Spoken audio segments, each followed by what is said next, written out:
Claudia from dokteroncall.com. Kali ini kita akan ngebahas tentang perubahan anatomi dan fisiologis pada perempuan hamil. Atau apa saja sih yang terjadi pada wanita hamil, perubahan-perubahan apa saja yang terjadi pada wanita hamil. Yang pertama, pada uterus wanita hamil. Uterus itu adalah rahim seperti yang saya sudah jelaskan sebelumnya. Uterus merupakan suatu organ pada wanita yang memiliki kemampuan yang luar biasa. Pada saat hamil, dia dapat berkembang dengan cepat. Tapi pada saat sudah keluar hamilnya, udah nggak hamil lagi, uterus itu akan menyusut dengan cepat juga dalam beberapa minggu sesudah persalinan. Pada wanita yang tidak hamil, berat uterus berkisaran 70 gram dengan kapasitas 10 ml. Pada wanita yang hamil, berat uterus bisa bertambah sampai 1100 gram dengan kapasitas 5 liter sampai 20 liter atau seperti galon aqua yang besar, kalian bisa bayangkan semua kan, kira-kira seperti itu. Pada awal-awal kehamilan, bentuk uterus masih seperti bentuk normalnya, seperti buah avokat. Contohnya seperti yang digambar ini bentuk uterus asli, dia kecil. Seperti contohnya seperti yang tadi saya bilang, seperti buah avokat. Pada saat bertambahnya kehamilan, bagian fundus, ini adalah bagian fundus, ini adalah bagian korpus. Dia akan bertambah lebih besar, semakin mencembung. Isinya adalah bayi.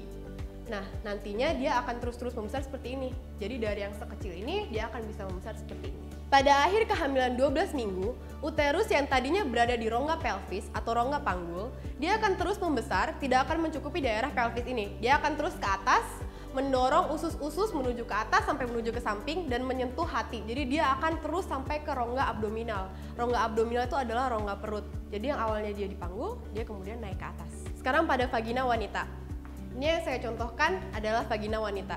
Pada ibu hamil, dia akan terjadi peningkatan vaskularisasi dan hiperemia. Vaskularisasi adalah peningkatan pembuluh darah di bagian-bagian vagina, ini adalah vagina, dan juga perineum.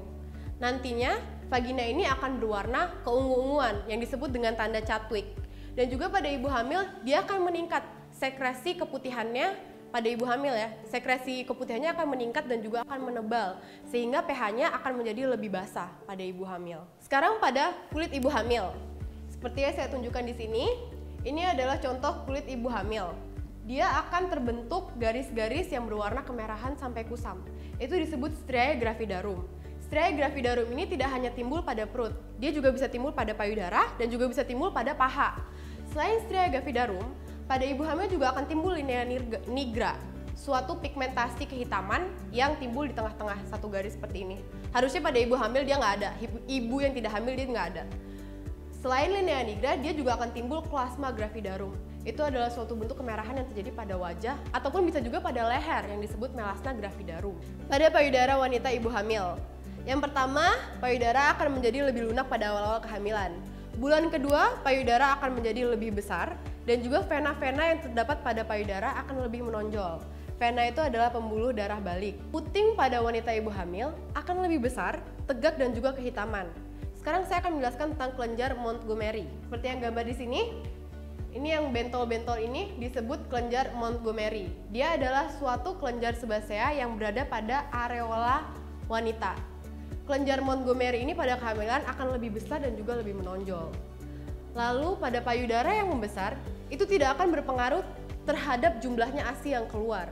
Jadi, walaupun payudara kecil pada ibu hamil, itu nggak berpengaruh, oh ASI saya akan keluar sedikit, enggak. Jadi, ukuran payudara tidak akan mempengaruhi besarnya pengeluaran ASI. Pada traktus urinarius atau pada saluran kencing ibu hamil, seperti yang saya jelaskan di awal, pada saat awal-awal kehamilan, perkembangan uterus itu akan berada pada rongga panggul atau pada rongga pelvis ini. Dia akan menekan bagian kandung kemih di sini yang menyebabkan ibu akan sering berkemih pada awal-awal kehamilan. Seiring dengan bertambahnya kehamilan, umur kehamilan, maka yang awalnya uterus berada di rongga panggul, dia akan terus naik sampai ke rongga abdominal atau rongga perut. Sehingga keluhan-keluhan ini akan lebih berkurang karena sudah nggak menekan lagi kandung kemih yang di bawah. Namun pada akhir kehamilan, di saat kepala bayi sudah mulai turun menuju ke rongga panggul, maka keluhan-keluhan ini akan timbul kembali pada ibu hamil, jadi akan sering berkemih kembali. Yang terakhir, pada tulang punggung ibu hamil. Seperti pada digambar ini, awalnya yang tulang punggung ibu hamil bentuknya hampir rata ya di bagian belakangnya.